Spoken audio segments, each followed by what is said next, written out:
దేవుడు ఏ విధంగా మన ప్రార్థనలకు జవాబు దయచేస్తాడు? How will God answer our prayers? In what ways? What will be the response of God when we pray? మనం దేవునికి ప్రార్థన చేసినప్పుడు దేవుడు ఏ విధంగా రెస్పాండ్ అవుతాడు?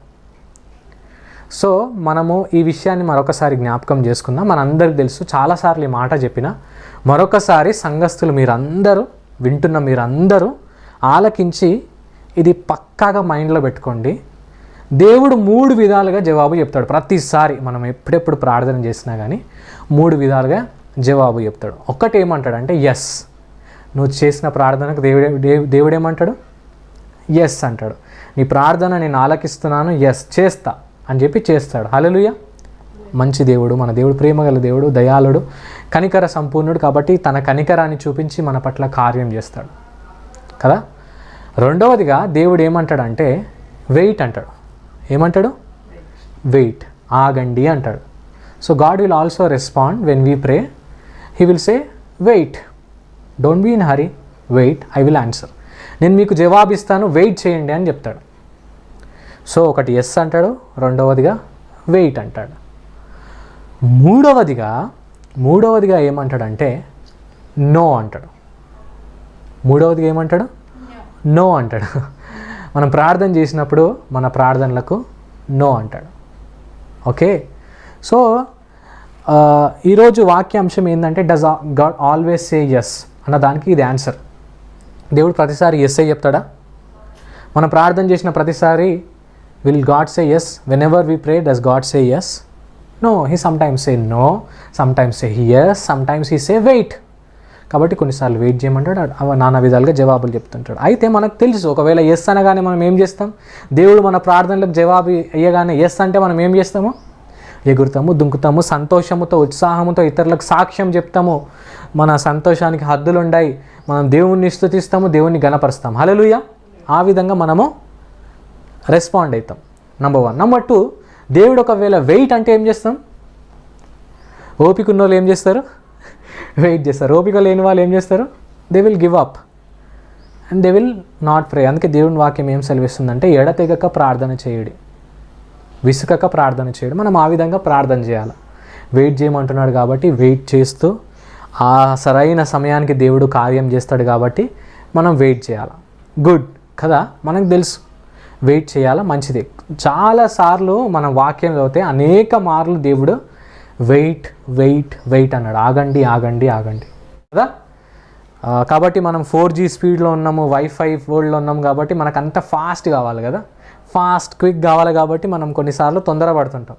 కానీ దేవుడు సమయానికి తన కార్యాన్ని జరిగిస్తుంటాడు, కానీ వెయిట్ చేయాలి. ఇప్పుడు మూడవదిగా మనం ధ్యానించుకోబోయే అంశం ఏంటంటే నో అన్నప్పుడు ఏం చేయాలి? నో అన్నప్పుడు ఏం చేయాలి? What if God says no, what should be our response? This is what we're going to meditate on. This is what we're going to look now. Okay, ఇదే మనం వాక్యాన్ని మనము ధ్యానించబోతున్నాం.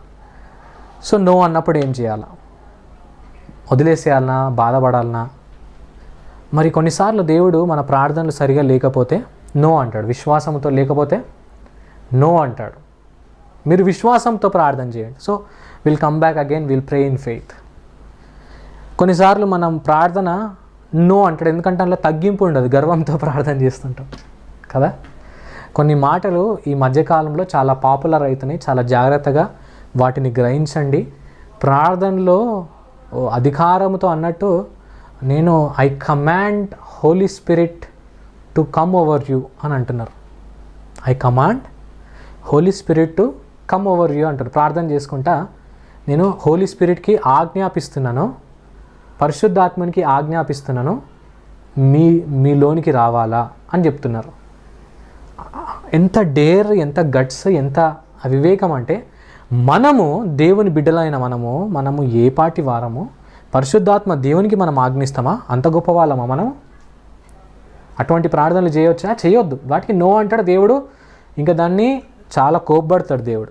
దయచేసి మీరు ప్రార్థన చేస్తున్నప్పుడు ఇటువంటి భాషలు మీరు పాటించకండి. ఐ కమాండ్ హోలీ స్పిరిట్, అది చాలా నన్ను ఆ మాట వింటున్నప్పుడు బాధ కలిగిస్తుంది. అటువంటి మాటలు చాలా ఉన్నాయి, శ్రద్ధగా వినండి. సో అది. సో ఇప్పుడు మనం గ్రహించాల్సింది ఏంటంటే, విశ్వాసం ఉండి తగ్గింపు ఉండి కూడా కొన్ని మార్లు దేవుడు మన ప్రార్థన ఆలకించాడు. అదేంటో మనం ఈరోజు చూసుకోబోతున్నాం. దేవుడు చాలామంది ప్రార్థనలు వినలేదు. ఇది మోస్ట్లీ పార్ట్ 1 కాబోతుంది. నేను క్లుప్తంగా ఈ వాక్యాన్ని చెప్తాను. మిగతా రానున్న రోజులలో పార్ట్ 2, పార్ట్ 3 కూడా మనము చూసుకుందాం మనం. ఓకే, సో ఈరోజు మనం ఎవరి గురించి ధ్యానించబోతున్నామంటే మోషే గురించి మనం చూసుకుందాం. అందరం మనము ద్వితీయోపదేశ కాండము 3వ అధ్యాయము 23 నుంచి 26 వచనాలు మనం చదువుకుందాం. మనం అందరము ద్వితీయోపదేశ కాండము డిటరానమీ 3 వర్స్ నెంబర్ 23 to 26 మనం అందరం తీసి చదువుకుందాం. మన మధ్యలో ఉన్న మమ్మీ గట్టిగా చదువుతుంది, మనం అందరం శ్రద్ధగా విందాం. మరియు ఆ కాలంలో నేను, యెహోవా ప్రభువా, నీ మహిమను నీ బాహుబలమును నీ దాసునికి కనుపరచ మొదలుపెట్టి ఉన్నావు. ఆకాశం అందే గాని భూమి అందే గాని నీవు చేయు క్రియలను చేయగల దేవుడెవడు? నీవు చూపు పరాక్రమమును చూపగల దేవుడెవడు? నేను అద్దరికి వెళ్ళి యోర్దాను అవతలనున్న ఈ మంచి దేశమును మంచి మన్యమును ఆ లెబనోను చూచినట్లు దయచేయమని నేను యెహోవాను బ్రతిమాలు కొనగా, యెహోవా మిమ్మును బట్టి నా మీద కోపపడి నా మనవి వినకపోయెను. మరియు యెహోవా నాతో ఇట్లనెను, చాలును, ఇకను ఈ సంగతిని గూర్చి నాతో మాటలాడవద్దు. చాలు. సో ఇక్కడ మనం చూసుకుంటున్నాము వాక్యంలో ఏమున్నదంటే, మోషే ప్రార్థన చేసిండు. ఈ మాట వినండి. ఎవరు ప్రార్థన చేసిండు?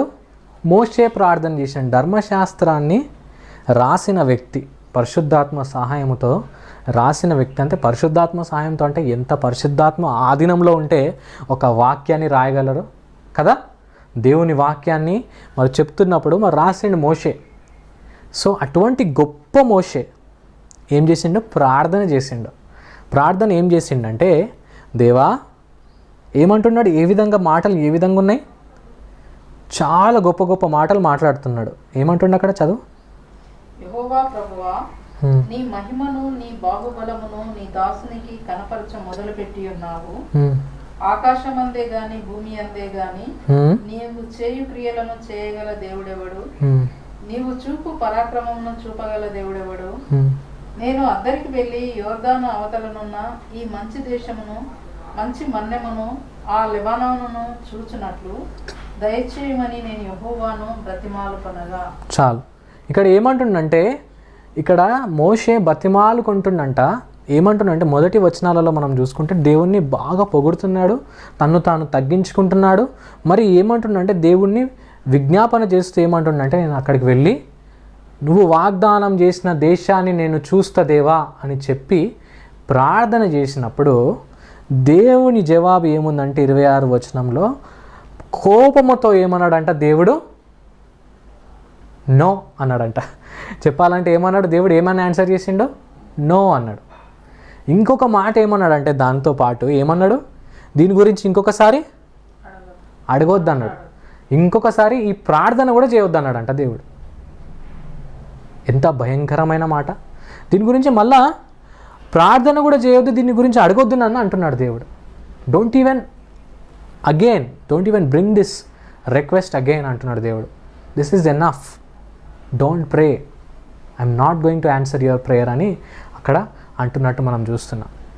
సో ఈ సమయంలో మనము తెలుసుకోవాల్సిన విషయం ఏంటంటే, ఎందుకు మోషే ప్రార్థన ఆలకించలేకపోతున్నాడు? మరి మోషే ఎవరు?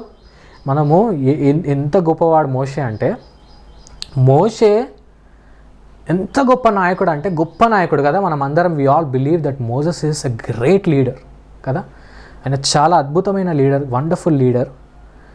మనము క్రిస్టియన్ బుక్స్, లీడర్షిప్ బుక్స్ మనం కొంటే ఆల్మోస్ట్ ఆల్ బుక్స్లో మోషే గురించి రాయకుండా ఉండలేరు. లీడర్షిప్ బుక్స్లో రాస్తే ఎవరన్నా మోషే గురించి రాయకుండా ఉండలేరు. అంత గొప్ప నాయకుడు. సెమినార్సే కానీ, వర్క్షాప్సే కానీ నాయకత్వం గురించి, క్రైస్తవుల నాయకత్వం గురించి మాట్లాడాలంటే మోషే గురించి మాట్లాడకుండా ఉండలేరు. అంత గొప్ప నాయకుడు మోషే నుంచి చాలా నేర్చుకోవచ్చు మనం. ఇంకా ఆయన యొక్క సాత్వికం గురించి దేవుడు ఏమంటాడంటే, ఆయన యొక్క సాత్వికం ఎట్లుందంట? ఆయనలాగా ఎవరు లేరంట, అంత సాత్వికుడు అంట. మోషే యొక్క సాత్వికం ఎట్లుందంటే, దెర్ ఇస్ నన్ అయిన వంటి వారు ఎవరు లేరంట, అంత సాత్వికం గల వ్యక్తి. సంఖ్యాకాండం 12:3 ఉంది ఆ మాట. ఇంకొకటి ఏమంటాడంటే, సో ఆయన సాత్వికము, గొప్ప నాయకుడు. మూడవది ఏంటంటే సంగతి, చాలా ఉన్నాయి, క్లుప్తంగా 3 చెప్తున్నాను. హెబ్రీయులకు రాసిన పత్రిక 11వ అధ్యాయం 25-26 మనం అవి చదివితే మనకున్న సారాంశం మనకి ఏం కనిపిస్తుందంటే, Moses is also a great man of faith. అంటే ఆయన విశ్వాసంలో ఉన్న వ్యక్తి, ఒక గొప్ప విశ్వాసి, సాత్వికుడు, విశ్వాసి, గొప్ప నాయకుడు. అటువంటి వ్యక్తి ప్రార్థన చేసినప్పుడు దేవుడు ఏం చేసిండంట? నో అన్నాడు. నేను వినా, ఇంకా ఏమంటాడు? నేను వినా అంటాడు. నో అనడమే కాదు, నేను వినను కూడా, ఇంకోసారి దాని గురించి మాట్లాడదు అంటున్నాడు. సో ఈరోజు ఎందుకు ఆ మాటలు వింటే మనకు ఎందుకు దేవుడు ఆ మాట అనాల్సి వచ్చిందన్న ఆలోచన మనకు రావాలి. ఆ ఆలోచన రావాలంటే మనం ఒక్కసారి సంఖ్యాకాండము 20వ అధ్యాయము 10-11 మనం చూసుకుందాం. ఎందుకు దేవుడు మోషేకు మరి నో అన్నాడు? ఎందుకు మోషే ప్రార్థనకు జవాబు ఇవ్వలేదు? ఎందుకు నో చెప్పాడన్న విషయాన్ని మనము తెలుసుకుందాం. సంఖ్యాకాండము 20వ అధ్యాయము 10-11.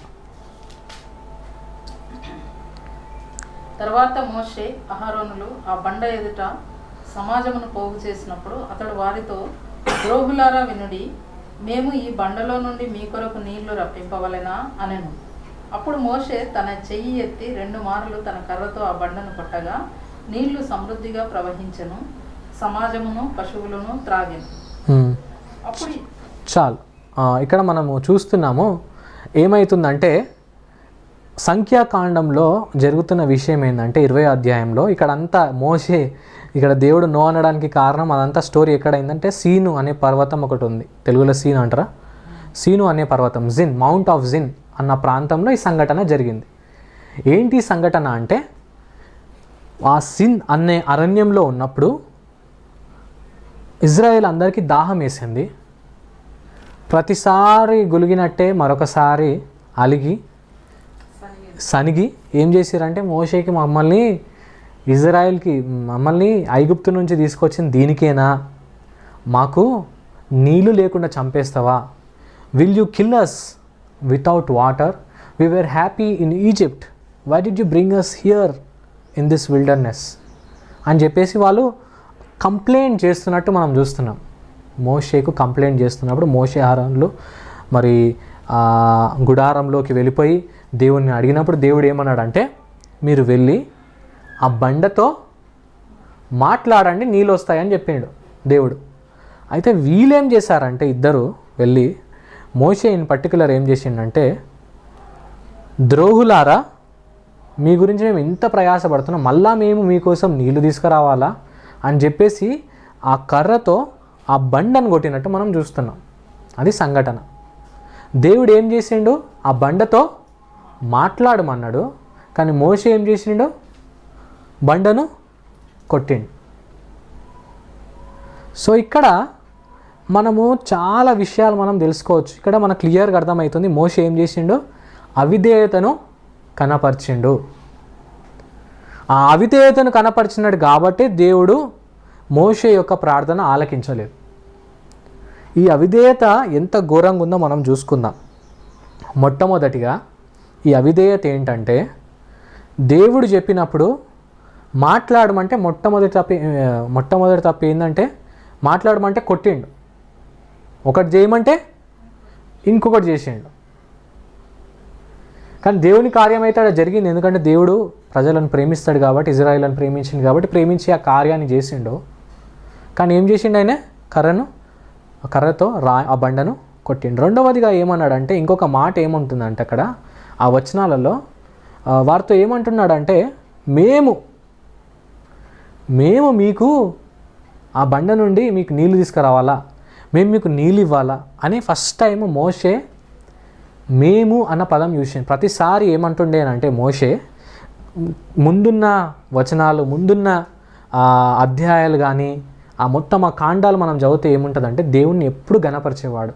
దేవుడు మీకు ఎన్నిసార్లు చేయాలా, దేవుడే మీకు అంతా చేస్తుండే కదా అని ప్రతిసారి దేవుని గురించి మాట్లాడి, ఇక్కడ వచ్చేసి ఏమన్నాడు? మేము అన్నాడు.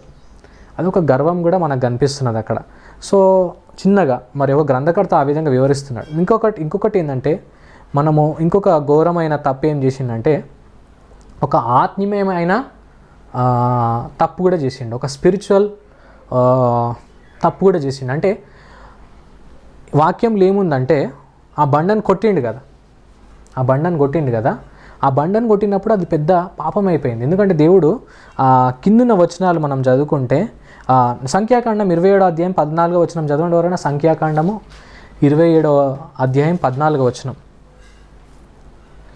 ఏలైనగా సీను అరణ్యంలో సమాజము వాదించినప్పుడు ఆ నీళ్ల యొద్ద వారి కన్నుల ఎదుట నన్ను పరిశుద్ధపరచక నా మీద తిరగబడితిరి. ఆ నీళ్లు సీను అరణ్యమందలి కాదేశులోను. చాలు అక్కడ ఏమంటున్నాడంటే దేవుడు, మీరు నన్ను ఆ సీను పర్వతం దగ్గర, ఆ సీను అరణ్యం దగ్గర మీరు ఏం చేసిరు, నన్ను పరిశుద్ధపరచలేదు, నన్ను పరిశుద్ధనిగా మీరు ఎంచలేదు అని చెప్పి మోషే ఆరోన్లను అక్కడ విమర్శిస్తున్నట్టు చూస్తున్నాం. సో అక్కడ ఏం చేసిండంటే పరిశుద్ధపరచలేదు. ఎట్లా పరిశుద్ధపరచలేదు? ఆ బండను కొట్టేసరికి ఎందుకు అపరిశుద్ధమైన కార్యం అయిపోయిందంటే వాక్యంలో ఏముందంటే 1 కొరింథీ పత్రిక 10వ అధ్యాయం 3వ వచనం 4వ వచనం చదివితే మనకు అక్కడ అర్థమవుతుంది ఎందుకు అది ఒక అపరిశుద్ధమైన కార్యము అర్థమవుతుంది మనకు. ఒకసారి చదువుదాం మనమందరం చదువుదామా? 1 కొరింథీ పత్రిక 10వ అధ్యాయము 3 నుంచి 4 వచనాలు చదవండి. అందరూ ఆత్మ సంబంధమైన ఒకే ఆహారమును భుజించిరి, అందరూ ఆత్మ సంబంధమైన ఒకే పానీయమును పానం చేసిరి. ఏలైనగా తమను వెంబడించిన ఆత్మ సంబంధమైన బండలోనికి త్రాగిరి, ఆ బండ క్రీస్తే. వాళ్ళకు నీళ్ళు వస్తుంది, బండ నుంచి ప్రతిసారి వస్తుంది కదా, ఆ బండ ఏదంట? ఆ బండ క్రీస్తే. సో ఆ బండను కొట్టడం ద్వారా మరి దేవుడు ఆ బండ నుంచి నీళ్ళు వస్తున్నాయి ఏంటంటే కొన్ని సంవత్సరాలు గడిచిన తర్వాత రాబోయే తరాలకు ఒక ఆత్మీయమైన విషయాన్ని తెలియజేయడానికి దేవుడు ఏమనుకున్నాడంటే ఆ బండ ఎవరో కాదు, మన పితరులకు ఆ నీళ్ళిచ్చిన బండ ఎవరో కాదు, ఆ బండ ఎవరు? క్రీస్తే అని చెప్పడానికి ఒక అద్భుతమైన మర్మాన్ని తెలియజేద్దామని మన యెహోవా దేవుడు గొప్ప దేవుడు అని అనుకున్నప్పుడు, తలంచినప్పుడు ఆ బండను ఏం చేసిండు? మోషే ఆ కర్రతో కొట్టినట్టు మనం చూస్తున్నాం. సో బహుశా అని ఒక గ్రంథకర్త అంటున్నాడు, దానికే దేవుడు ఏమంటుండంటే నీవు నన్ను ఈ విధంగా ఏం చేస్తున్నావు? నన్ను పరిశుద్ధపరచలేదు, నన్ను పరిశుద్ధంగా ఎంచలేదని మోషేని విమర్శించినట్టు, మోషేని అక్కడ హెచ్చరించినట్టు మనం చూస్తున్నాం. అందుకే కోపముతో మరి రాయిని కొట్టిండు కదా, మోషే ఎట్లా కొడతాడు? రాయిని కొట్టాలంటే మాట్లాడమంటే కొట్టిండంటే ఎట్లా కొడతాడు? కోపంతోనే కొట్టిండు. అందుకే మనం ఇదివరకు ద్వితీయోపదేశకాండము 3వ అధ్యాయం 26వ వచనంలో చూసుకుంటే దేవుడు కూడా కోపంతోనే ఆన్సర్ చెప్పిండంట. కోపంతో ఏం చెప్పిండంట? నో అన్నాడంట, నో అని చెప్పిండంట. సో ఇక్కడ మనం నేర్చుకోవాల్సిన విషయాలు ఏంటంటే మొట్టమొదటిగా మనము చాలాసార్లు దేవుణ్ణి మరి సాత్వికం అనేది ఇక్కడ ఏముంది? మోషేకి ఉన్నది, విశ్వాసం అనేది ఉంది. విశ్వాసంతో సాత్వికంతో తగ్గింపుతో ప్రార్థన చేసిండు, కానీ ఆ ప్రార్థనలో ఏం లేదంటే, ఆ ప్రార్థన కంటే మునుపు ఏం లేదంటే విధేయత లేదు. విధేయత లేనందున ఆ ప్రార్థన ఆలకించలేదు. ఒక భక్తుడు ఏమంటున్నాడంటే నమ్మడం కంటే విశ్వాసము కంటే విధేయతనే కష్టం అంటున్నాడు. విశ్వాసం కనపరచడము ఒక విధంగా చెప్పుకోవాలంటే ఈజీ, కానీ ఈ విధేయత అనేది చాలాసార్లు ఏంది డిఫికల్ట్గా ఉంది, మన వాళ్ళకి చాలా కష్టంగా ఉంది. విశ్వాసాన్ని కనపరచంటే మాటలు మాట్లాడతారు, దేవుని నమ్ముతారు, కానీ నిజంగా క్రియ వచ్చేసరికి మన యొక్క విధేయతను కనపరచాలంటే ఆ విధేయతను చాలాసార్లు మనము కనపరచలేకపోతున్నాం. సో ఈరోజు మనం కొన్ని విషయాలు నేర్చుకుందాం. మరి మోషే ఎట్లా రెస్పాండ్ అయ్యింది నో అన్నప్పుడు? ఇప్పుడు దేవుడు నో అన్నాడు కదా, ఇప్పుడు ఏం నేర్చుకున్నా మనం చూద్దాము. ద్వితీయోపదేశకాండం 4వ అధ్యాయము 1-2 వచనాలు చదువుకుందాం. చలో, ద్వితీయోపదేశకాండము 4వ అధ్యాయం 1-2 వచనాలు. కాబట్టి ఇశ్రాయేలులారా, మీరు బ్రతికి మీ పితరుల దేవుడైన యెహోవా మీకు ఇచ్చుచున్న ఆ దేశంలోనికి పోయి స్వాధీనపరచుకున్నట్లు మీరు అనుసరింపవలసిన విధులను కట్టడలను నేను మీకు బోధించుచున్నాను వినుడి. మీ దేవుడైన యెహోవా ఇచ్చిన ఆజ్ఞలను మీకు ఆజ్ఞాపించుచున్నాను. వాటిని గైకొనుట యందు నేను మీకు ఆజ్ఞాపించిన మాటతో దేనిని కలపకూడదు, దానిలో నుండి దేనిని తీసివేయకూడదు. చాలు, ఇక్కడ మనము చూస్తున్నాము మోషే దేవుడు ఏమన్నాడు? నో అన్న తర్వాత ఆయన నేర్చుకుంటున్న పాఠాలు ఇజ్రాయేల్కి చెప్తున్నాడు. మొట్టమొదటిగా వచనాలలో ఏం చెప్తున్నా అంటే నేను చెప్తున్న కట్టడాలను వినండి అంటున్నాడు. కొన్ని ఇంగ్లీష్ ట్రాన్స్లేషన్స్లో ఇంకేమని యాడ్ ఉందంటే, ఏమని రాసిందంటే లిసన్ వెరీ కేర్ఫుల్లీ అని ఉన్నది. జాగ్రత్తగా ఆలకించండి నేను చెప్తున్నాయి అంటున్నాడు.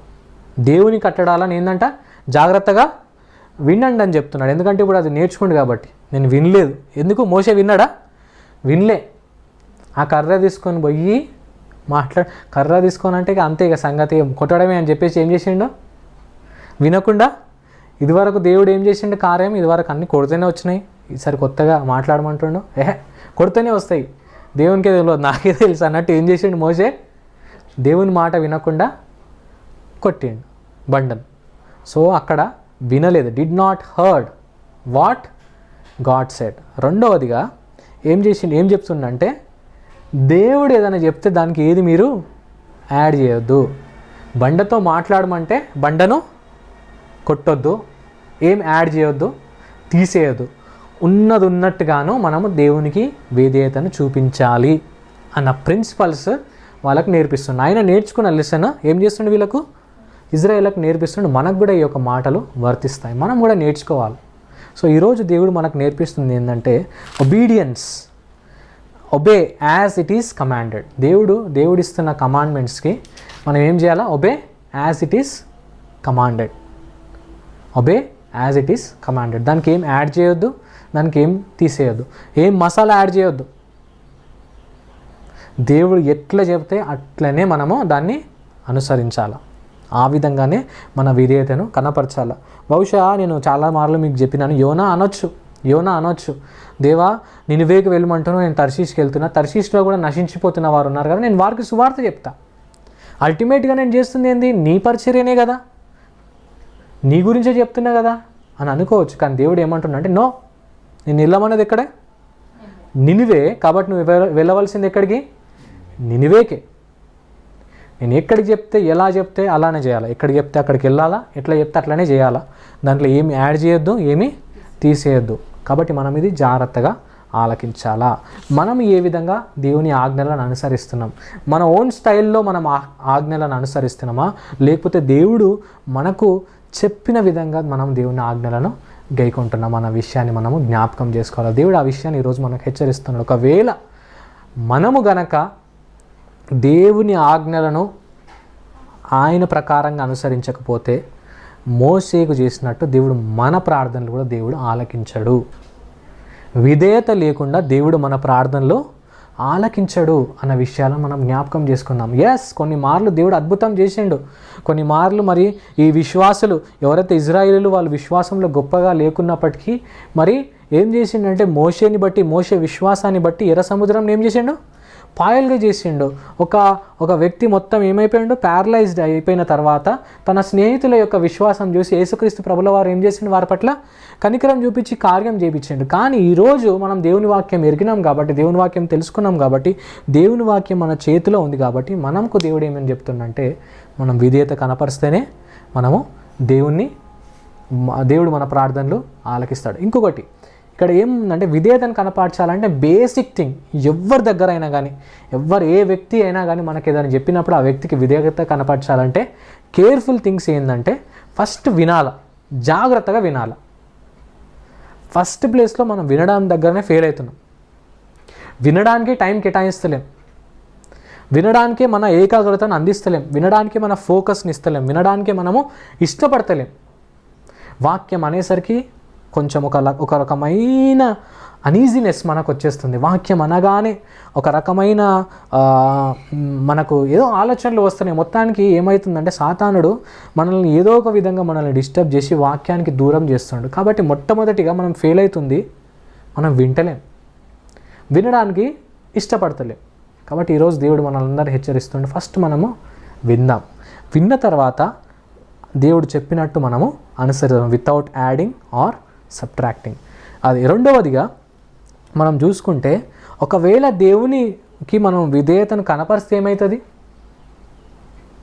దేవుడు అంటాడా ఇంకొకసారి ప్రార్థన చేయకనిదని అన్నాడు.